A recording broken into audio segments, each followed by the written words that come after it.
आज हम इसमें बात करेंगे जीवों के वर्गीकरण की जगत प्रणाली के बारे में, साथ ही जीवों के वर्गीकरण की जीव जगत प्रणाली के बारे में। तो सबसे पहले इसमें हम बात करेंगे जीवों के वर्गीकरण की जगत प्रणाली के बारे में, अर्थात जीवों को कितने जगत में या किन किन जगत में वर्गीकृत किया गया है। देखिए, समय समय पर वैज्ञानिकों ने अपने अपने स्तर पर जीवों की विशेषताओं के आधार पर इन्हें वर्गीकृत करने का प्रयास किया है, जिस कारण अलग अलग वर्गीकरण की जगत प्रणाली विकसित हुई, जो कि इस प्रकार है। सबसे पहले जीव जगत प्रणाली विकसित हुई, जिसे कैरोलस लिनियस नामक वैज्ञानिक ने प्रतिपादित किया था। इसके बाद दूसरी जगत प्रणाली थी तीन जगत प्रणाली, जो कि E.H. हीकल ने दी थी, और तीसरी प्रणाली थी चार जगत प्रणाली, जो कि कोपलैंड नामक वैज्ञानिक ने प्रतिपादित की। और इसके बाद अंत में आई पांच जगत प्रणाली।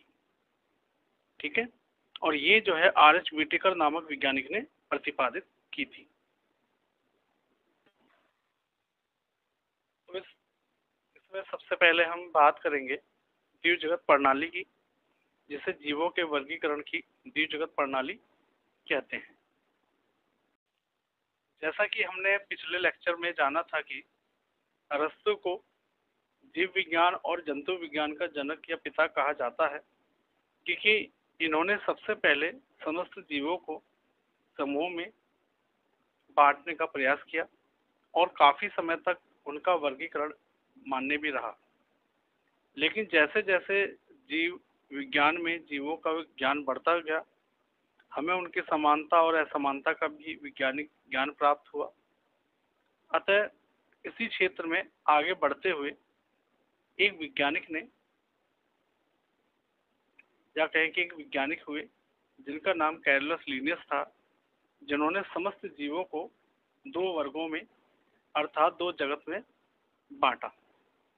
ये जगत क्रमशः थे जंतु जगत, जिसे अंग्रेजी में एनिमल किंगडम कहते हैं, और दूसरा था वनस्पति जगत या पादप जगत, जिसे हम इंग्लिश में प्लांट किंगडम भी कहते हैं।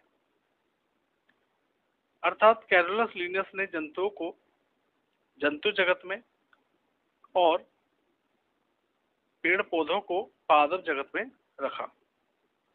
अतः जीवों के वर्गीकरण की जीव जगत प्रणाली कैरोलस लिनियस ने प्रस्तुत की।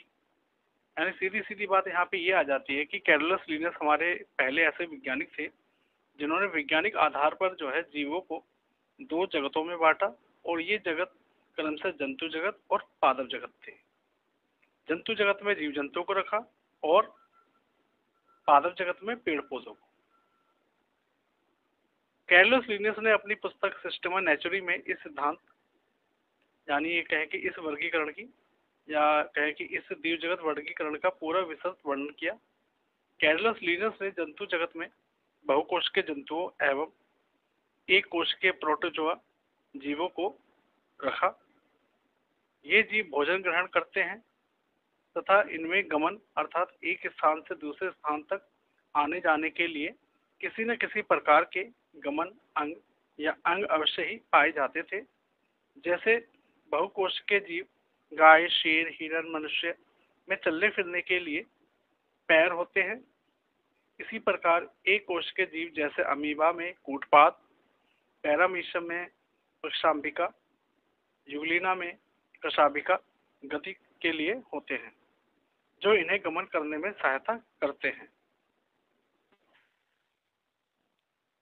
लेकिन पादप जगत में कैरोलस लिनियस ने अन्य सभी जीवों जैसे हरे पादप, मॉस तथा बहुकोश के समुद्री घास पात, मशरूम, लाइकेन, कवक, रंगहीन एक कोशिकीय जीव तथा बैक्टीरिया आदि को पादप जगत में रखा। यह वर्गीकरण काफी समय तक मान्य रहा। कैरोलस लिनियस ने इस जगत प्रणाली को बहुत ही अच्छे तरीके से विकसित किया, लेकिन इसके बावजूद भी इस वर्गीकरण में जो है बहुत सारी कमियां थी। तो अब हम इसमें बात करेंगे जीव जगत वर्गीकरण की कमियों के बारे में। जैसे जैसे जीव विज्ञान में उन्नति होती गई, वैज्ञानिकों को जीवों के बारे में और गहरी जानकारियां प्राप्त हुई, जिसे देखते हुए वैज्ञानिकों को जीव जगत प्रणाली में कुछ कमियां दिखने लगी। और ये कमियां इस प्रकार हैं, जैसे इस वर्गीकरण में एक कोशिकीय और बहुकोशिकीय जीवों को एक साथ रखना। उदाहरण के तौर पर जैसे जंतु जगत में बहुकोशिकीय जीव गाय, हिरण, शेर के साथ एक कोशिकीय जीव जैसे अमीबा, पैरामीशियम, यूग्लिना को रखा, जबकि जीवों में काफी भिन्नता देखने को मिलती है। अगर में हम बहुकोशिकीय जीवों को देखें, गाय, हिरण, शेर, और एक कोशिकीय जीवों को देखें, अमीबा, पैरामीशियम, यूग्लिना को, तो इन दोनों वर्गों के जीवों में जो है बहुत सारी भिन्नताएं देखने को मिलती हैं। ठीक है, इसके बावजूद भी हमने, या कहें कि जीव जगत प्रणाली में जो है जो कैलोस लिनियस थे, इन्होंने जो है जंतु जगत में एक कोशिकीय और बहुकोशिकीय जीवों को एक साथ रख दिया, जो कि गलत था। ठीक है, अगला पॉइंट है, इस वर्गीकरण में प्रोकैरियोटिक और यूकैरियोटिक कोशिका वाले जीवों को एक साथ रखना। ठीक है, यानी इस वर्गीकरण में दूसरी सबसे बड़ी कमी ये थी कि प्रोकैरियोटिक और यूकैरियोटिक कोशिका वाले जीवों को इन्होंने एक साथ रखा। उदाहरण के लिए जैसे पादप जगत में हरे पादप जैसे आम, सेब, नीम, पीपल आदि यूकैरियोटिक कोशिका से संबंध रखते हैं, जबकि एक कोशिकीय जीव जैसे बैक्टीरिया प्रोकैरियोटिक कोशिका से संबंध रखता है। और इन दोनों को एक साथ एक जगत में रखा, जो कि पूरी तरह से गलत है। इसके बाद हमारा अगला पॉइंट आता है, यानी इसकी अगली कमी है कि इस वर्गीकरण में प्रकाश संश्लेषी जीवों व अप्रकाश संश्लेषी जीवों को एक साथ एक जगत में रखना गलत है। जैसे पादप जगत में हरे पादप को जो अपना भोजन स्वयं बनाते हैं प्रकाश संश्लेषी कहलाते हैं, और इन्हें कवक के साथ रखा गया है जो अपना भोजन स्वयं नहीं बना सकते हैं, अतः कवक अप्रकाश संश्लेषी पादप है। लेकिन जो हरे पादप जो होते हैं, इनमें क्लोरोफिल होता है, जिसके कारण ये अपना भोजन स्वयं बनाते हैं और प्रकाश संश्लेषी कहलाते हैं। लेकिन अगर बात करें कवक की, तो कवक के अंदर किसी भी प्रकार का कोई भी क्लोरोफिल या प्लास्टिड, क्लोरोफिल की बात करें तो इसमें क्लोरोप्लास्ट या क्लोरोफिल देखने को नहीं मिलता है, जिसके कारण कवक जो है अपना भोजन खुद नहीं बना सकता, स्वयं नहीं बना सकता, जिसके कारण ये अप्रकाश संश्लेषी पादप है। ठीक है, और हरे पादप को कवकों के साथ पादप जगत में एक साथ रखना बहुत ज्यादा गलत है।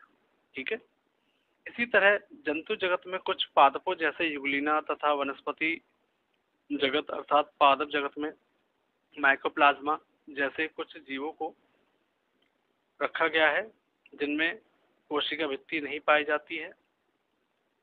एक कमियां, या कहें कि एक कमी और है, जैसे कि विषाणु और जीवाणु ऐसे जीव हैं जिन्हें विवादास्पद गुणों के कारण आज तक सुनिश्चित रूप से वर्गीकृत नहीं किया गया है, लेकिन जीव जगत वर्गीकरण प्रणाली में इन्हें एक जगत में एक साथ रखा गया है, जो गलत है। अतः ये कुछ ऐसे सामान्य कमियां थी जो जीव जगत वर्गीकरण प्रणाली को गलत साबित करती हैं। तो इसमें आज बस इतना ही।